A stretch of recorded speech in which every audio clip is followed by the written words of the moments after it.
What's up, everybody? Matt Gajewski here, back again with the Awesemo Fantasy Football YouTube channel. Continuing our division previews, today we will be breaking down the AFC East, near and dear to my good friend Nick Lepri's heart. You can follow him on Twitter at Notorious Fantasy. Nick, this is your division. What's up? Are you excited? I'm doing great, and I am very excited to talk about this division. While a couple of years ago, this is probably the most boring division in football, right? With the Patriots just running the show, and then everyone else kind of just lagging behind, and it was like miles behind. Everyone was so bad, and the Patriots were just running things. And now things are very different. This is a division that I think three different teams could win, and then there's the Jets. So it's going to be pretty fun to talk about. We are going to start this off with the Jets. We'll go in ascending order of win total. So starting worst and go to first in terms of projected wins. We're going to talk everything from win totals, head coaching changes, roster moves, and then we will also touch on some underdog fantasy ADPs and how we feel about a few of these players. Before we get started, make sure to hit that thumbs up button, subscribe to the channel, and hit the notification bell so you know when this and all of our content, you want to know when it goes live. So make sure to do that. But Nick, we're going to start with the Jets. What do you say we get into this?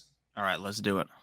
All right. So the New York Jets, they made a lot of splashes this offseason, and they're going to be going into year two of the Robert Saleh regime. The offensive coordinator is Mike LaFleur. He was the former 49ers pass game coordinator from 2017 to 2020. Jeff Ulbrich, he is the DC. He was hired in 2021 as well. He was the previous Falcons defensive coordinator in 2020. So we have a lot of continuity here. As expected, they're trying to build this from the ground up, and that starts with a ton of draft capital. So this team had an abundance of resources in the draft. They were able to bring in a ton of players, and we start at the top where they get Sauce Gardner. They run it back with Garrett Wilson, and then they actually trade up again. They're able to get Jermaine Johnson at the back end of the first. They follow that up with Breece Hall on day two, a little bit of a reach in my opinion. And then they take Jeremy Ruckert a little bit later. And we've seen some criticism of this draft strategy. A lot of people were applauding the Jets because they took all these good players. But then the criticism was this team had 2 first-round picks and they traded back up for another one for 3 first-round picks. What was the expectation? They were going to get 3 good players unless they completely Las Vegas Raiders the draft, which they didn't do. But then outside of that, the criticism of like the Breece Hall and Jeremy Ruckert picks were you're essentially taking luxury picks at the top of the draft when you still have needs at every single position. Not to mention you spent a decent draft pick on Michael Carter the year before. So this team did take an interesting approach to rebuilding. They also brought in some solid free agents. This is another reason why the tight end draft and Jeremy Ruckert was a little more confusing. They signed CJ Uzoma and Tyler Conklin, so now they have 3 tight ends there. I don't know what they're going to do with that. They bring in Laken Tomlinson. He has familiarity with the Robert Saleh regime from San Francisco. And on defense, a couple other former 49ers come over. You have Solomon Thomas. And, no real premier signings, but solid role players, which I think you would like to see for a rebuilding Jets team. But talk to me about this team as a whole and some of the free agents and NFL draft picks they brought in. Yeah, so the Jets are a pretty interesting team. Last year, they looked like a disaster to start the season. I don't know if you remember, things were getting really bad. Mono Man Sam Darnold defeated them in week number 1, and then it looked like, wow, he got his revenge. Sam Darnold's going up. His stock is rising to the moon. The Jets is going down. And then Sam Darnold started playing bad, and then the Jets started getting a little bit better. So, all things leveled out there. The Jets were a very interesting team to follow last year, and the Jets had a bunch of injuries last season that definitely had a big impact on their team. Looking at the depth chart that they have right now, they have an offensive line that may not be one of the best in the league, but is still pretty solid. Their starters are George Fant, Laken Tomlinson, Connor McGovern, Elijah Vera Tucker, and Mekhi Becton. That is a pretty solid offensive line. Will that be able to stop the Dolphins, the Bills, these other teams they have to play? Maybe, maybe not. But they do have a very solid offensive line. And realistically, on paper, if Elijah Moore, if Garrett Wilson end up panning out, they actually have a pretty solid 1-2 punch at the wide receiver position as well, with some depth pieces like Corey Davis. They also have Braxton Berrios, who had a pretty solid season last year. I don't think Braxton Berrios is necessarily the second coming of Julian Edelman or something, but he is pretty solid and is a good special teams player as well. And then they draft Breece Hall. They have Michael Carter. And the biggest question here for the Jets going forward and this year is, what is Zack Wilson? And I'm not too sure that Zack Wilson has a very long leash for the Jets. I'm not sure that if Zack Wilson, if he has a bad year this year, are they going to cut ties with him next year, the year after? Honestly, I think so. I think Zack Wilson won't have the longest of leash despite being such a high draft pick last season. This team on paper is very interesting. Now, I don't think they're going to win over the win total of games, but I think they have built something very good for the future. What do you think about the Jets team as a whole?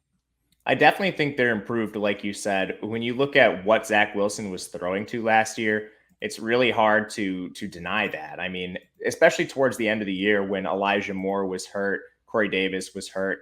Like some of the names you're going to hear on this list are absolutely baffling. Like Jeff Smith, DJ Montgomery. Those were some of the receivers that started games for the Jets last year. So now the fact that they have Elijah Moore, they invest in Garrett Wilson and Corey Davis, I think he's a solid role player. And if you were ranking wide receiver threes in the NFL, he'd be among the better options. And they're doing exactly what they should, which is seeing what they have in Wilson, surrounding him with playmakers to hopefully access that ceiling. And then if the ceiling isn't accessed, he's not what they thought he was, they're just going to go back to the draft and try to hit on another quarterback. And it should be a decent class upcoming. I like what you said about the offensive line. You have a lot of resources invested in this. Mekhi Becton and Elijah Vera Tucker are two former first-round picks. Laken Tomlinson, he kind of rebuilded his career after sort of, I don't want to call him a bust, but he wasn't what Detroit thought he was, but San Francisco was able to really rebuild his career. So he's solid as well. To me, it comes down to, can Mekhi Becton stay healthy? There have been rumors of like a fractured relationship with the Jets regime, so we'll see on that. But even on defense, I think they got a lot better. The strength was their defensive line. They had Quinnen Williams, former top 5 draft pick, Sheldon Rankins up there, Carl Lawson. And I love that they added Jermaine Johnson as an edge rusher there, which maybe was the weakest part of that defensive line. And really, the back end was the toughest spot to evaluate. They really, really struggled in the secondary last year, and they desperately needed help. Adding Sauce Gardner, who looks like a day one ready corner, is huge for this team. He's a player that could potentially erase number ones. He didn't even allow a touchdown in his career with Cincinnati in college.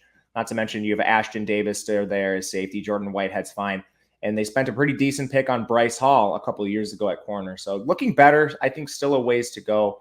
But overall, I think the Jets team is a little bit better. And when you talk about schedule here, when we look at what this AFC East has to face as a whole, they get the AFC North in the crossover, so that's not great. You're facing Cincinnati, Pittsburgh, Cleveland, Baltimore. You get the NFC North. That's pretty favorable, Detroit and Chicago. But then your one-offs against the AFC West, NFC West, and AFC South. For the Jets, they're getting the Broncos, Seahawks, and Jaguars. Don't love the Broncos there. Not to mention this is a tougher division. So if it's me betting this, it's probably the under, but honestly, I think it's a stay away. What do you think about that? Yeah, I would definitely lean with the under. I think the best way to make money in sports betting is betting the Jets under. It always hits them. I mean, like under 5.5 wins. I think they can get to 5 games. I think they could get to 6 games. So maybe if you're trying to just take whatever we think to, or what we believe to be the safest of picks, then maybe you don't go under here. But in my opinion, I think they're going to win 4 or 5 games. And I think that in a couple of years, this Jets team, if Robert Saleh's legit, if Zack Wilson's legit, these guys they draft end up working, then maybe they're a team that's in the playoffs a couple of years from now. But we are a couple of years from that. And I think they're going to go under 5.5. And I think that's actually best for the Jets organization to just get us another solid pick. Yeah, this is juice towards the over. So a lot of the market isn't necessarily agreeing with this. If you could get it to move to 6, that'd be fantastic. So I would wait on that if possible. For fantasy purposes, this is going to be a really interesting team. And it's similar to their counterpart in New York, the Giants, where you have a team which is bad, but now there's an influx of talent coming in. I like Mike LaFleur as a play caller. This Jets team was, surprisingly efficient at times. Like people were playing guys like Braxton Berrios in DFS because of some available opportunity. Now you just have better players in those roles. Elijah Moore coming back from injury. He's coming off the board at pick 68.5. This is underdog ADP. Garrett Wilson's at 98. I love that ADP for a player that was drafted inside the top 12. Corey Davis at pick 158 if you want to just reach really late. And the player I want to get your opinion on right now is Breece Hall, 46.2. The draft capital suggests that he should be a bell cow back, but I still am a little weary with Michael Carter in the receiving game. Michael Carter was fantastic as a receiver out of the backfield. A lot of that coming with Mike White, but still, he showed the chops to be able to do it. What do you make of Breece Hall and some of the other skill position players in this offense? Yeah, I think the Jets are interesting because they have two players named Michael Carter, one on offense and one on defense, which I don't think any team has. But in reality, my actual assessment of this is that I think that Brees Hall is a very talented player, but I worry that just like you said, that if Michael Carter keeps playing, which I think he will, that Michael Carter is going to be taking away a decent amount of receiving opportunity from Brees Hall. Brees Hall could be a guy that maybe a couple years from now gets 65, 70 receptions, or at least in the target range of that. But I feel like this year he's going to be around the 20 reception range, the 30 reception range. And I just don't feel like at pick 46.2 on Underdog that is really where I want to be drafting that guy who's not going to be catching a lot of passes on a team that I think is going to be down in a lot of games. There's running backs that can be good on bad teams. We've seen it a million times. James Robinson is the example that we use a ton. But James Robinson was catching passes when the team was down. And I don't necessarily think that Brees Hall is going to be this target monster like we could see a guy like James Robinson be, or like if Michael Carter was the number one back on the team, they don't draft Brees Hall, then maybe Michael Carter could have a crazy season even on a down Jets team because he would be seeing all of the receiving work. With Brees Hall and Michael Carter there, I'm fine drafting Brees Hall. I think I'll get a couple of shares of him on Underdog, but I'm not just in my redraft league running up to the podium and smacking the button and smacking Brees Hall onto the board because in reality, I just feel like his upside is severely limited by Michael Carter. And I would personally be shocked if he finished inside the top 12. I think he'll be a safe running back too, finish around like running back 20. Nothing to write home about, but not a bad player. But where he's getting drafted, I think it's definitely a little too high. Yeah, I agree with you. It's pretty rare that we see even first round backs come in and just immediately take all the opportunity. The Najee Harrises of the world are sort of an anomaly. We go back to some players like Melvin Gordon. He was a first round draft pick. He didn't see the work right away. Even Christian McCaffrey split time with Jonathan Stewart. Jonathan Stewart outcarried Christian McCaffrey 198 to 117 in his rookie year. We saw it just last year with Javonte Williams running laps around Melvin Gordon. A lot of times, even Jonathan Taylor, Nyheim Hines, some of the best backs in the league take some time, especially when they're rookies. So this is an ADP I want to be underweight on for now. I think you can get players a little bit later that I'm a lot more interested in. Talk to me about the receivers because right now the market views Elijah Moore as the clear number one with an ADP of 68.5. Garrett Wilson is the clear two at 98 and Corey Davis as the clear three at 158. In my opinion, Garrett Wilson is the more attractive option just based on raw ADP. But Elijah Moore essentially checked every single box in a very small sample size last year with the Jets. What do you make of the situation? Yeah, I've seen a lot of positivity coming towards Garrett Wilson out of camp early. Now, again, how much do you want to buy into camp news from May? Not too much, right? Who really cares in reality? But in that is something that is pretty positive for me. I definitely was someone who was pretty out on Elijah Moore earlier on in the offseason. But now I feel a little bit more comfortable knowing that they have Garrett Wilson there. And I feel a little bit more comfortable as a whole with this Jets offense. Obviously, they haven't played a game in months. Just my opinion on them has changed. And I think that the Jets may be, at least offensively, slightly better than I previously believed. And I think that Garrett Wilson is the pick there. Like you said, I picked 98.0. Corey Davis is going at 158.4. Unless I'm doing a Jets stack on Underdog, I will probably never draft Corey Davis because I don't see any potential that Corey Davis eclipses either Garrett Wilson or Elijah Moore. Maybe technically he sees more work early on in the season than Garrett Wilson because he's a rookie, but eventually at some point in the season, Garrett Wilson's going to easily surpass him. So I would kind of stay away from Corey Davis and look in that range for guys that I think may actually become the number two receiver, or maybe there's an outside shot they become the number one guy on the team. I just don't really see that for Corey Davis with how this team is lined up right now. Elijah Moore, where he is going, I don't love him compared to the other players, but I will end up drafting him because, again, you want to make sure that you're not just drafting the same players to every single draft because if that ends up missing, you're screwed. And I think Elijah Moore is immensely talented. He had the draft capital, so he did show some bit of connection with Zack Wilson last year. And Elijah Moore and Zack Wilson showed up to my high school a month ago, so shout out to them, even though I don't like the Jets. Last thing I want to say about this Jets team is Zack Wilson, ADP of 161.4. I have a tier of quarterbacks where essentially they're late round picks, last round picks, sort of. And in best ball, I have a preference towards a few of these guys, and Zack Wilson falls into this tier. It's quarterbacks that are mobile, that have a longer leash, that just haven't shown it yet. So a couple guys in this tier, Daniel Jones, Zack Wilson. I think even like a Carson Wentz might fit in this. He's not as mobile as those guys, but he does have some job security. And I like these players because you can take, like, for Daniel Jones, Kenny Golladay, Kadarius Toney, and for Zack Wilson, you can get either Elijah Moore or Garrett Wilson, and then you can just tack on the quarterback in rounds 16, 17, 18 sometimes, and you finish your stack extremely late. So I'm not extremely bullish on Zack Wilson as a prospect, but when you look at the best ball ADP, I love the stack you can get here with him, especially because he does have good mobility. So I'll be taking flyers on him late and be overweight to the field. Anything different for you there? I already have multiple teams that I've drafted with literally all three. I have Zach Wilson, Love it. Elijah Moore, Garrett Wilson, and Corey Davis.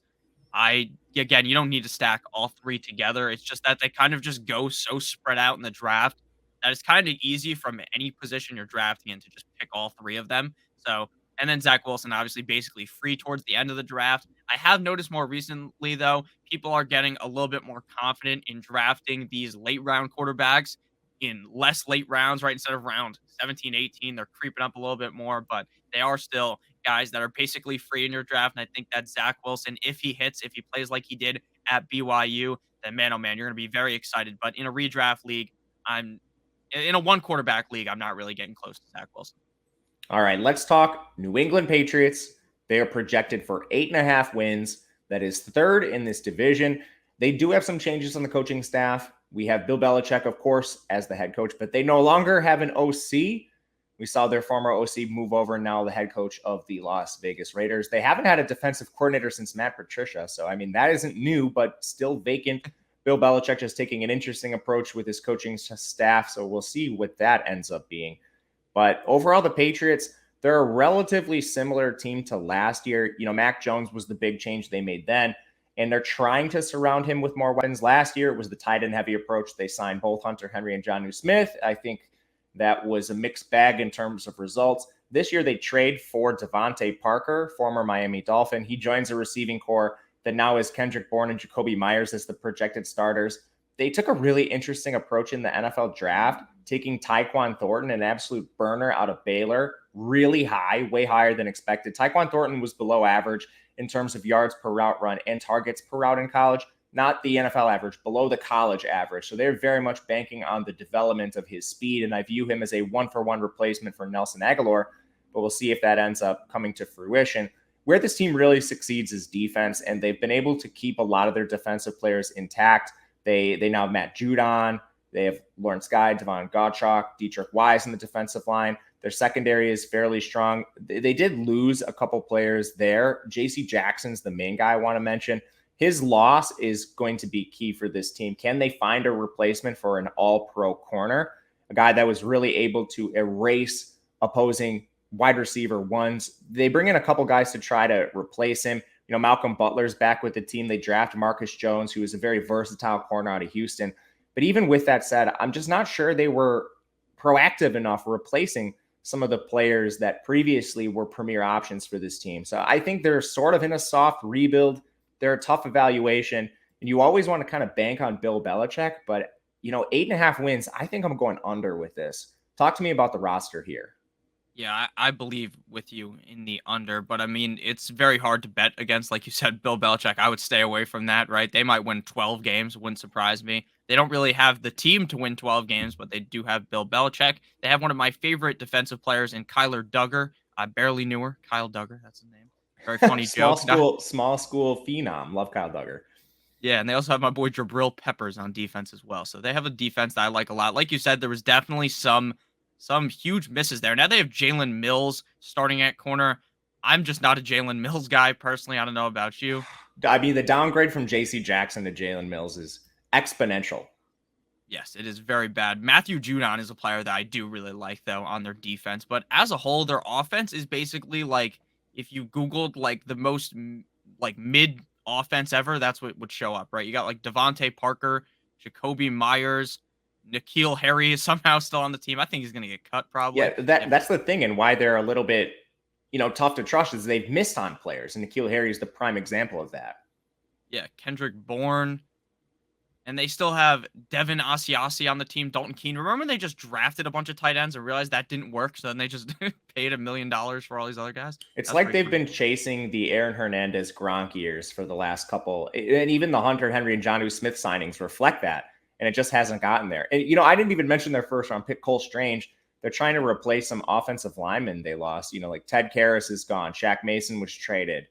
I don't know. Cole Strange is the answer here. He's a small school guy coming out of Chattanooga. I don't know. Sorry for interrupting. Go ahead and continue. That's not even an interruption. That was a very weird pick. That was a strange pick, you might even add, in the first round. Where did you see the video of Sean McVay like laughing?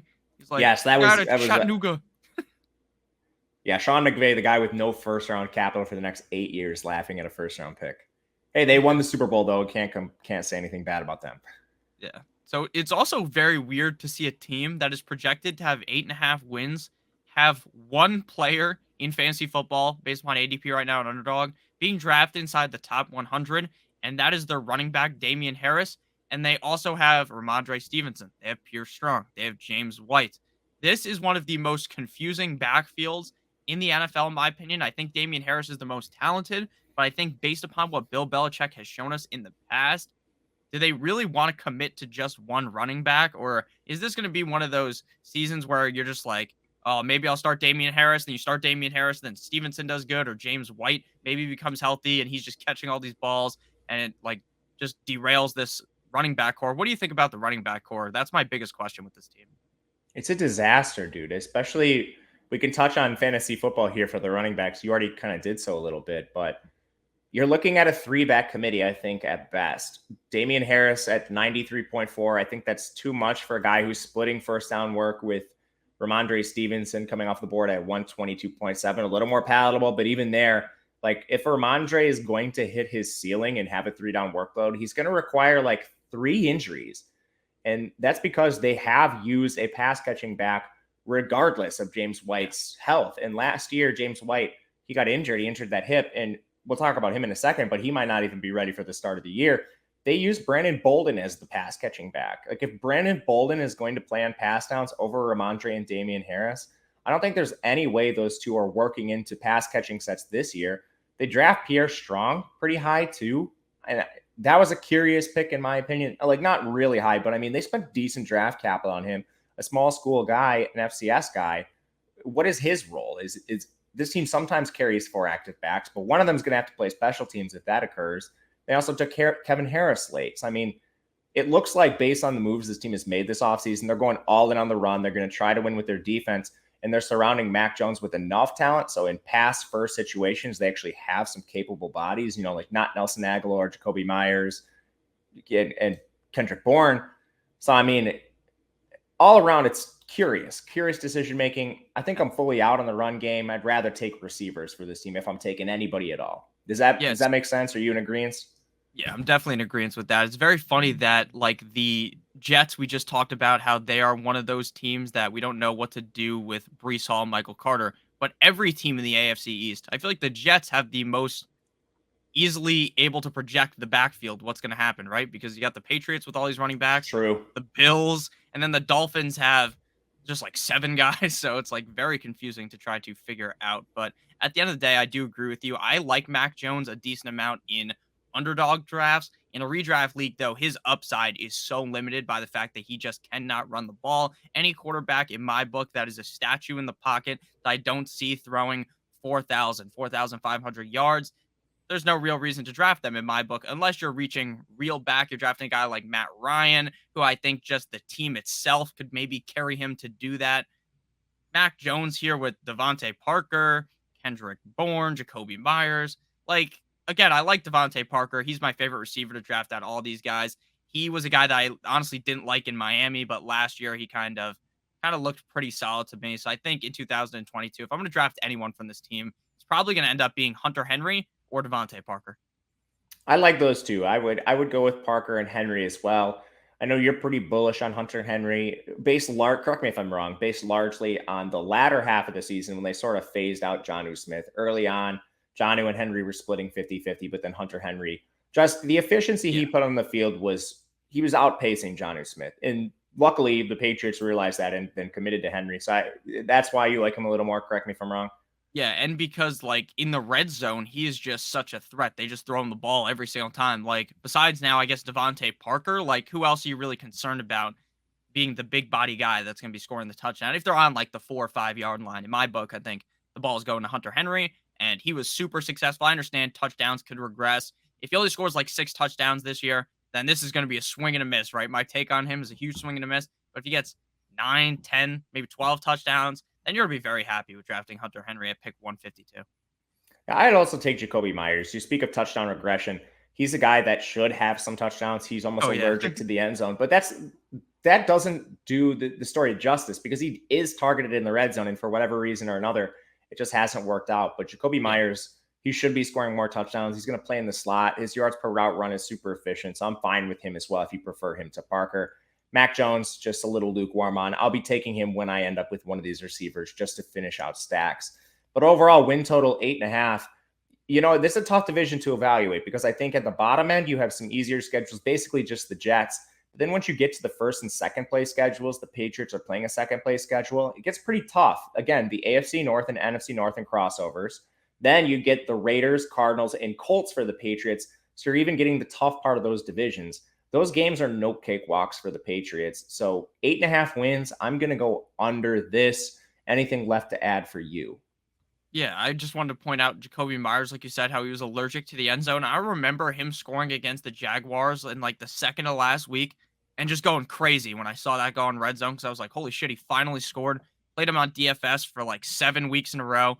Like, oh, he's going to score, he's going to score, he's going to score, doesn't score. That was amazing. That was something beautiful to see. That was like when the Chiefs finally threw a touchdown to a receiver. Do you remember that season? That was Alex Smith, correct? Yeah, that was with Alex Smith. Yeah. Yeah, I remember.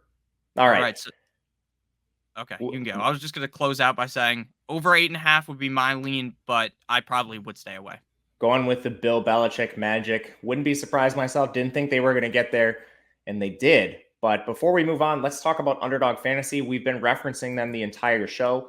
They are the best place to play fantasy football in the summer months. They just unleashed Best Ball Mania 3, which has a $10 million prize pool and $1 million to first place. All you have to do is draft your team. That's literally it. There's no in-season management. There's no waivers. There's no trades. Underdog's just going to give you your best score every single week, and the highest score at the end of the year wins. It is that easy. Better yet, last year's Best Ball Mania championship team was drafted in June, so there is no reason to wait. Underdog's also going to double your first deposit up to $100 when you use the promo code Awesemo. That's good for 4 entries into the Best Ball Mania tournament. All you have to do is head to underdog.com or to the App Store, or even just click the link in the description of this video. Use the promo code Awesemo, and you can take advantage of all of those offers. All right, we're going to the top of this division here. It is your very own Miami Dolphins. They have a win total at 9.0, just a half a win ahead of the New England Patriots. Plenty of changes. They moved to Mike McDaniel as their head coach, the former 49ers OC, 49ers run game coordinator, social media star Mike McDaniel. They bring in Frank Smith as the OC, former Chargers run game coordinator in 2021, also coached tight ends for the Raiders between 2018 and 2020. They leave Josh Boyer in as their defensive coordinator. I think that makes a lot of sense. They've had a lot of success on defense over the last couple of years, so retaining him, I think, is big. But overall, we need to talk roster changes for this team, and there are plenty to discuss. I think first and foremost, it's the addition of Tyreek Hill, the big free agency splash. They bring him over in a trade and then sign him to the big deal. So more of a trade than free agent acquisition. But they also bring in Cedric Wilson, Chase Edmonds, Raheem Mostert, Sony Michel. It's like a completely different cast of characters among the skill position players. So talk to me a little bit about this team, Mike McDaniel, and the offensive changes. Yeah, the offensive line also got so much better. Bringing in Teron Armstead, bringing in Connor Williams. This is an offensive line last year that was basically a turnstile. It was a revolving door. It was brutal. It was like Tua literally stood zero chance. Like the ball would be snapped in that game up against Tennessee. I don't know if you guys watched that game when it was raining at the end of the year. Like the ball would be snapped and then Tua was on the ground 4 seconds later. Like I'm surprised he even made it out of the game without getting hurt. It was very bad and it was hard to watch as a Dolphins fan. Now with the offensive line they have now, I'm not saying it's top 5 unit in the NFL, but with Armstead, Williams, Michael Dieter, Robert Hunt, Liam Eichenberg, maybe, just maybe, this is now going to be an offensive line. They also have Austin Jackson that could potentially actually just stop something for a couple of seconds. Let Tua have some time. And this is truly the year where we see if Tua's the guy or not. If Tua sucks this year, his ass is grass. He's gone. He's done for because they have put everything in place. The defense is great. The offensive line is pretty solid. The receivers are amazing. The running backs, sure, they have 50 of them, but they're also good, right? You just throw one of them in there. Tua can throw him the ball. He can hand him the ball. Okay, this is a great team. If Tua does not take this team to the playoffs, I believe Tua is done next year. We have a couple of first-round draft picks. Tua is going to be gone. So this offense that they brought in is amazing. They still have an excellent defense as well. Guys of note, they obviously have Byron Jones, Javon Holland. They have Xavier Howard. They have Jerome Baker, Emmanuel Ogba, Christian Wilkins, and Raekwon Davis. They have a couple other players as well, but those are just my favorite ones on defense. And I think that this team in 2022 is set up for success. We're talking about the over. I've already bet the over. It was set at 9. I bet that. I would bet it at 9.5. Wouldn't bet it at 10 though. But I think they are going to make the playoffs. And if they don't win 10 games this year, then I think that that's a huge indictment on Tua. And I think Mike McDaniel is the correct answer for this team. I think that Mike McDaniel will be a lot better for Tua than Brian Flores was. There's a lot of reports that Brian Flores hated Tua, that one game before up against Baltimore, or no, it was up against Houston, Tua went golfing before the game because while he was healthy, he could play. Brian Flores didn't let him play, so he went to play golf like, hey, look, my hand's fine. He's playing golf. And then people are now making fun of the fact that he was playing golf before a game. Don't do that. You're starting quarterback. Who gives a fuck, right? He was healthy. They didn't let him play. Brian Flores is a bum. Mike McDaniels is the answer, in my opinion. I actually think Brian Flores was a good coach, but I think Mike McDaniels is going to help the offensive out a ton. And with an offensive-minded coach, with these additions like Chase Edmonds, Tyreek Hill, Jalen Waddle, I really like it. And I think people are just backpedaling heavily on Tyreek Hill right now in fantasy because of moving to the Dolphins. I don't think that should have occurred, right? He's going to pick 21.6. If he was on the Chiefs, he'd probably be pick 11, maybe 10, 12 in that range. He definitely would be a first round pick. And now he's falling. I think as long as the Dolphins are able to play how I think they will, as long as Tua is able to elevate himself, I think Tyreek Hill is not a sleeper, but is a humongous value at pick 21.6. I think Jalen Waddle is also a solid value pick at 35.3. What do you think? A lot to uncover there. You basically touched on the whole team, so I'll try to bring this piece by piece. I love the additions to the offensive line. Armstead and Williams, fantastic. And then they have a ton of resources invested in their young players. So you really just hope one of Austin Jackson, Robert Jones, Liam Eichenberg, and Robert Hunt could play even at an average level. And with the capital spent in some of them, you almost expect it. On defense, you have a really strong unit. You bring in Melvin Ingram from free agency, combined with Jalen Phillips, former really high draft pick for this team coming out of Miami. He's an edge rusher. So I think the defensive line got a little bit better. You already mentioned Ogba. Their secondary is fantastic as long as they don't deal with injuries between Byron Jones and Howard. Then you look at the skill position players. They made some interesting moves, and I think this kind of goes in line with Mike McDaniel's history as the 49ers OC. They also brought in Alec Ingold as a fullback. So one thing I want to touch on here is the player personnel and offense. You're not going to see as much 11 personnel with this team. Just with the offense Miami is going to run, and it's based on the former San Francisco 49ers offense. And I don't think they're going to be in 12 personnel or have a fullback on the field the majority of the time. But when they do bring Alec Ingold out there, when they use Durham Smythe, Adam Shaheen, that's going to limit snaps for somebody. Now, I don't think it's Waddle. I don't think it's Hill, but I do think it is Mike Gesicki and Cedric Wilson. I don't think these players have the same upside in terms of snap share that we saw in their previous offensive regimes, especially a guy like Gesicki who doesn't line up in line. He plays exclusively split out wide or in the slot. And I personally, you can correct me if I'm wrong, I don't think it's Tyreek or Jalen Waddle coming off the field when they're using Ingold and Smythe and Shaheen. What do you think? Yeah, I completely agree. I think that a lot of last year, if you had Gesicki, you were frustrated because even the announcers didn't know who Durham Smythe was, because Smythe would score a touchdown and would say, touchdown, Mike Gesicki on the screen. It's like, no, that's not Mike Gesicki. I know Mike Gesicki and Smythe are good friends. Mike Gesicki helped negotiate the contract for Smythe to sign back with the Dolphins. But I mean, that's concerning for Gesicki. Gesicki doesn't block at all. He is a huge swing and a miss, in my opinion, in redraft. Now, in best ball, I'm fine drafting him because I know he's going to have those boom games. I know that I can get Tua later on in drafts with Gesicki, and you can stack them up together. But in terms of a redraft league, I think people are way too high on Gesicki. They're buying too much into the offense, whereas I would rather just draft the running backs and the receivers there. I think that the running back core is going to be a huge discussion as well. My favorite pick out of the running back core for best ball right now would be Mr. Sony Michel, because I think he's going to barrel his way into the end zone a bunch of times. But if we're talking about redraft, I think that Raheem Mostert is coming at a humongous discount. And we saw what Raheem Mostert can do when healthy. Is he ever going to stay healthy? Who knows? But I'm not a doctor. So I think if Raheem Mostert could stay healthy, this guy, the speed that he has is unreal. This is a very fast offense. Yeah, I actually disagree a little bit at running back. I'd rather have Chase Edmonds. He's coming off the board at pick 110. We've seen him handle a 3-down workload, and he's the only player on this offense, running back wise, that could catch passes. Raheem Mostert has never done it in his career. He's over the age 30, which is like a significant red flag for running backs. And could he handle a change of pace role? Sure. We see guys like Frank Gore do it past their age 30, Adrian Peterson. Usually that comes with reduced efficiency. With Sony Michel, just like the undisclosed contract, like he might get cut.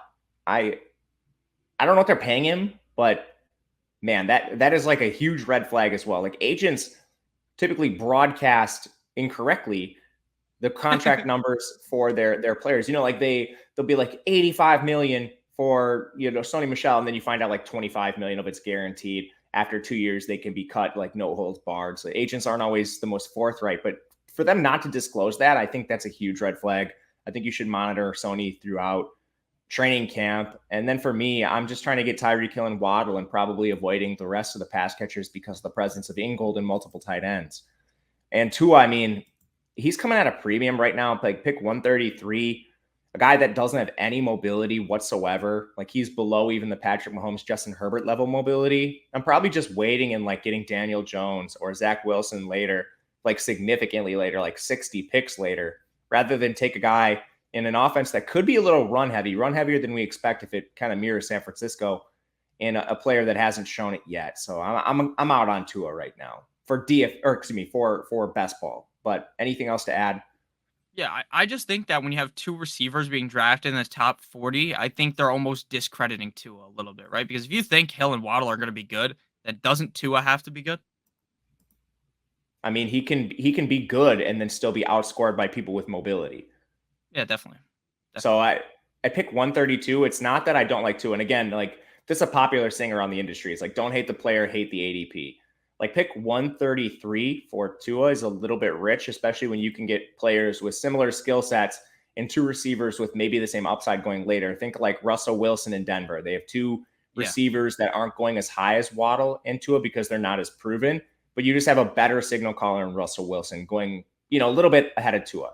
Aaron Rodgers doesn't have the receivers, but he has the same sort of skill set going a little earlier than Tua. So it's either for me in this dead zone, I'd rather just reach on a different player than Tua.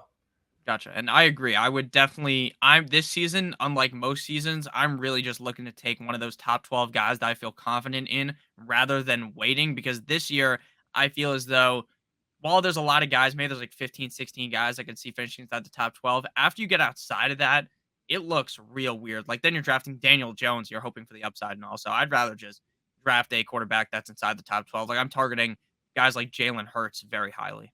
Same. And last thing to add here, you were bullish on the win total 9.5. It's a stay away from me. This team got the shaft in terms of schedule. Like they're playing a third place schedule, but my goodness, it's harder than the Patriots that have the second place schedule. In their one-off teams, they get the third place finishing Chargers. That is brutal. The third place finishing 49ers, brutal. Luckily, they get the Texans to round that out. The Dolphins are also fourth most travel in the entire NFL. That is brutal. They're going to be going across the country multiple times to play teams like the Chargers. So they're going to be traveling multiple time zones, getting really tough opponents in their crossovers. Man, stay away from me, but I can understand why you'd be optimistic.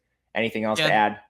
I would agree that the schedule, especially to start the season, is very difficult, right? New England, then Baltimore, Buffalo, Cincinnati, and then it gets a little soft, right? They get the Jets, the Vikings, the Steelers, Detroit, Chicago. But if things go wrong early on, the morale of the team could completely shift and things could not look great. But I think if they win at least two of those games, then they'll be just fine to go over 9 wins. I understand why you're not super excited. I bet the Dolphins over win total every year ever since I turned 21 2 years ago.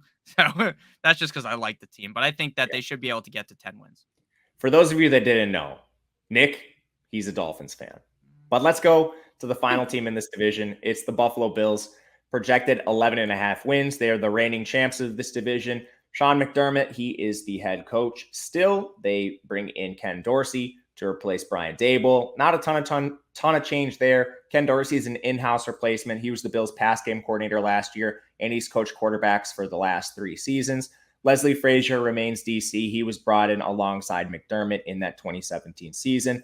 Roster change. We don't have too many changes here. I think the big names come at receiver. You lose Emmanuel Sanders, you lose Cole Beasley, and they sort of bring in like similar replacements, I would say. Like Jamison Crowder sort of fits the same skill set as Cole Beasley. The big addition, I think, is going to be James Cook and OJ Howard for offensive skill position players.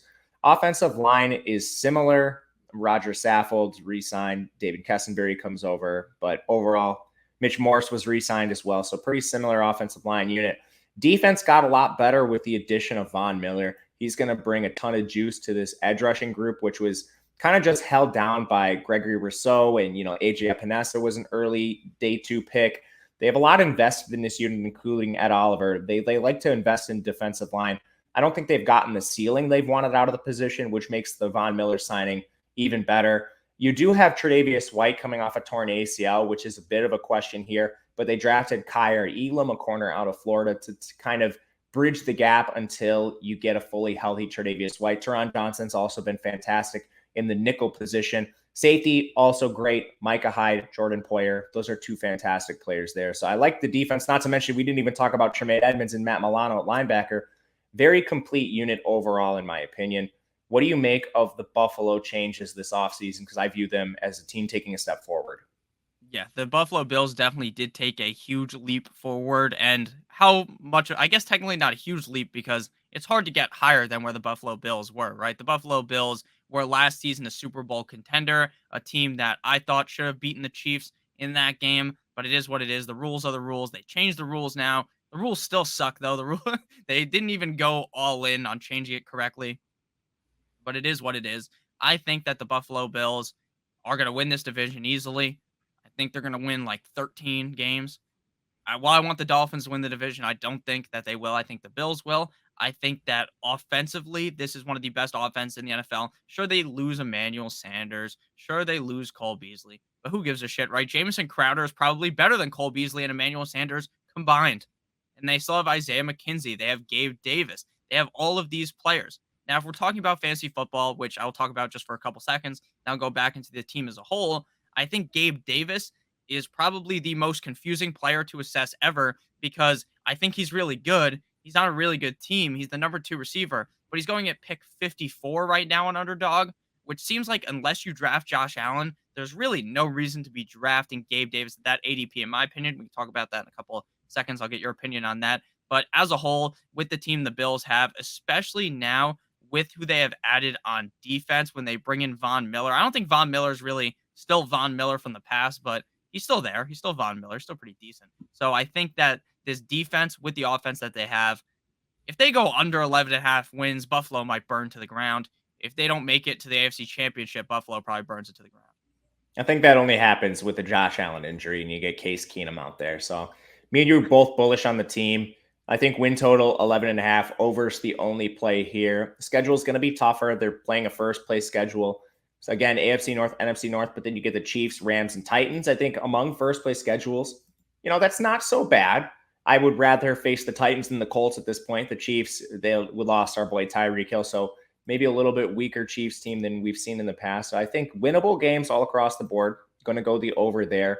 In terms of fantasy, this is a team you obviously want to invest in if you get the chance. Josh Allen going extremely high, 28.5. He's been the QB1 the last 2 years, largely based off his legs, but it's a pass-heavy offense. They're not running the ball a ton. So Josh Allen, he's a player with an immense ceiling, and I think worthwhile pick there. Stephon Diggs is going at pick 9.0. I think you just take him when it makes sense. You're not reaching. You're going to grab him when he falls and maybe get towards the field or a little bit over if you want to take a strong stance there. I'm with you on Davis. He was a player I wasn't drafting at all before the NFL draft because his ceiling was already priced in, and there was a chance they took a wide receiver. Ultimately, that didn't end up happening. So now I think his ADP is a little more comfortable. He's the player I probably am going to end up being slightly below the field on just because there's a lot of alternatives in that range.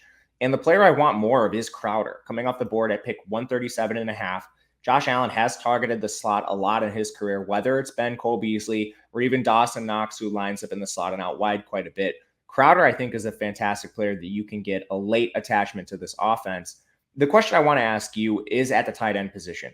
Dawson Knox coming off the board at 99.2. He's a player that's never been efficient in his entire career. He's living solely off the efficiency and the high play volume that Josh Allen and the offense provide. OJ Howard is a player that's actually been far more efficient than Dawson Knox in his career, and he was signed to a pretty hefty deal. Now, I don't know if this means Dawson Knox is going to come off the field like 30% of the time. Last year was rarely coming off the field, or if this is going to be more of a 50-50 split. Perhaps they use more 12 personnel. But I'm worried enough, at least to bump down Knox a little bit in my rankings. And because of that, I haven't gotten him as much this year. What do you make of the tight end position and the other pass catchers as a whole? Yeah, so when it comes to Dawson Knox is actually a UFA next year. So maybe they brought in OJ Howard in case, maybe what if Dawson Knox has a crazy season and they don't want to pay Dawson Knox a lot of money, right? In my opinion, that could be it. Maybe that's off. Maybe that's way off target. And maybe you are completely correct, right? And they're going to be taking Dawson Knox off more, bringing OJ Howard in more. But I think that when you draft Dawson Knox, even if he's not on the field as much as last year, you're drafting a piece of the Buffalo Bills offense, and assuming the Buffalo Bills offense is going to be good in the red zone, Dawson Knox is going to be one of the bigger targets. Now, could OJ Howard score 3-4 touchdowns? Definitely. But will that completely deflate what Dawson Knox can do? In my opinion, no. I'm still drafting him inside of where he's going inside the top 100. I don't have him ranked inside the top 5. With OJ Howard, I think his path to top 5 is a little bit more difficult. But again, when you got a guy on the Bills who saw as much red zone work as last year. In the playoffs, they were relying on him. In the regular season, I mean, Josh Allen never used a tight end until last year, at least in my opinion. I didn't really see a clear tight end number 1 there until last season with Dawson Knox. So I think as long as Dawson Knox is getting the correct playing time, he should still flourish. I understand why you're a little bit nervous, though. OJ Howard is not a scrub in any means. Oh, and you're right about the tight end split. This was the first year they actually used like a full number 1 tight end. Previously, I mean, like you look at some of the players Dawson Knox would be splitting with, it's like Tyler Kroft, Lee Smith. These guys were getting actually decent snap shares for the Buffalo Bills.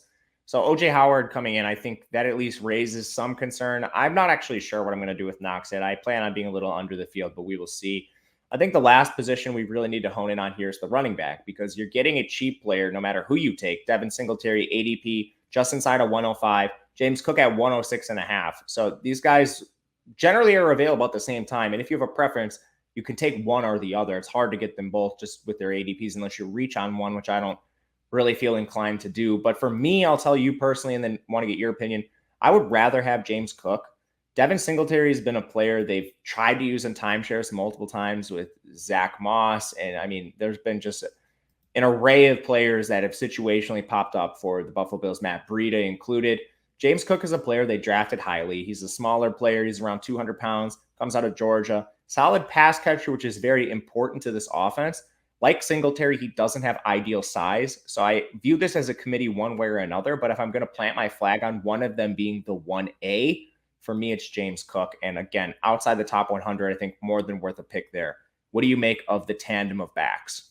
Yeah, I think that if I'm doing a bunch of drafts, I'm taking probably 50-50 split Oh, yeah, between for the sure. two, Agreed. because I don't think that I want to be overweight to either of them right now. If I was to check my exposure, I probably am slightly overweight to Devin Singletary compared to him, because I do believe that what we saw towards the end of the season, if that's what Devin Singletary is at the start of next year, then he could definitely hold the job, right? Towards the end of the season, in week 15 against Carolina, he's running back 7. Week 16 against New England, running back 10. Week 17 against Atlanta, he's running back 5. Week 18 against the Jets, he's running back number 3. And in the playoffs, he was really good as well. He was running back 2 in the playoffs in week 19, which isn't as impressive, right? He scored 24.4 points, but he is still a guy that got a lot of uses last year. And to me, or at least towards the end of the season, and is clearly better than Zach Moss was. The question is he actually better than James Cook?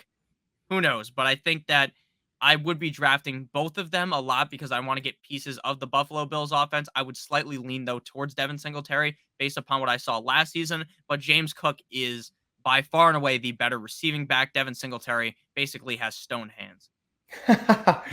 We are in agreement there. I am going to be going with James Cook a little more than Singletary.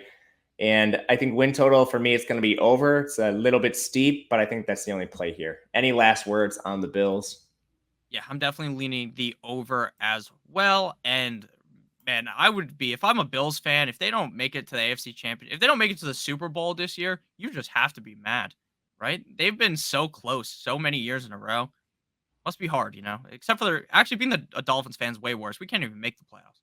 I'm a Bears fan, so won't say anything there. But that'll do it for us today. Let us know in the comment section what you guys think of these teams. Who's too high? Who's too low? Who you think is going to win the division? He's Nick Lepri. You can follow him on Twitter at Notorious Fantasy. I am Matt Gajewski. You can follow me on Twitter at Matt_Gajewski. Stick around for the rest of the week, checking out these division previews. We'll be with you all throughout the summer. Have a good day, guys.